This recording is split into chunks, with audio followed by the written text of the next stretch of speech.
Mag-demo yan. Mag-demo na siya? Oo, mag-demo lang kayo yan. Ating bayad yan?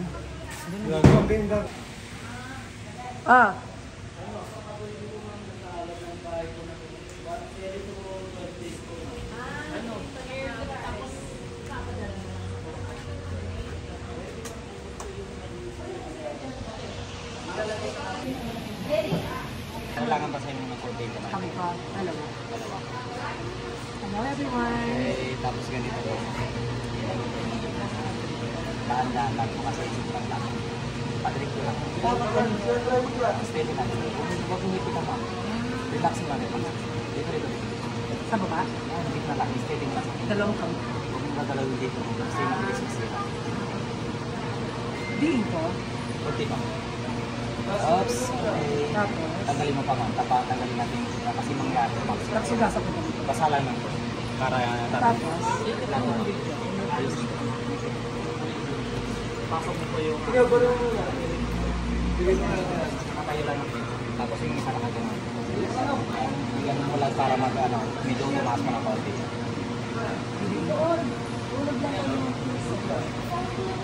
Ay, mabugas na kamay. Tapos ganito ma'am, lalagyan mo ng sleeve sa pila. Smooth lang mama. Smooth lang.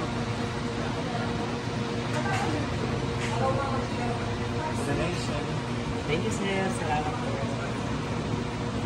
Okay ma'am. Tapos sa taas ma'am, dito ma'am, nasundan mo yung struggle ma'am. Lagyan mo ng konting shape sa taas. Huwag masyadong matiin ma'am. Baka yung smooth lang yung pag-iwarin sa shape. Magawa mo din siya.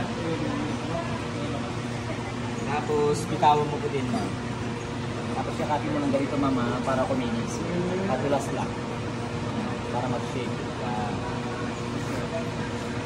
Okay na po ma'am. Pwede na. Yan ma'am, puputulin ko yung ilalim. Nagawa ko? Oo ma'am. Kasi ginay ko kasi yung kamay mo parang kasi masyadong magiging mo. Tinukla. Kailangan smooth. Smooth lang. Yan. Ito na yung nagawa ko. Kailangan smooth lang ang paggawa. Ayan si Kuya, magaling siyang mag-guide sa akin. So ito yung gawa ko. Thank you for watching. So, iwan mga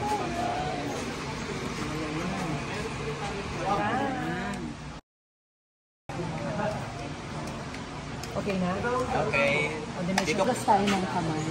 Ang galing, maganda pala ang magawa ng mga banga. Actually, yan ang simple gumagawa ko ng mga ceramic. Sugas tayo ng kamay. It's really fun. Dati, nung nasa Korea nga ako, ang dami kong mga nagawang ceramic.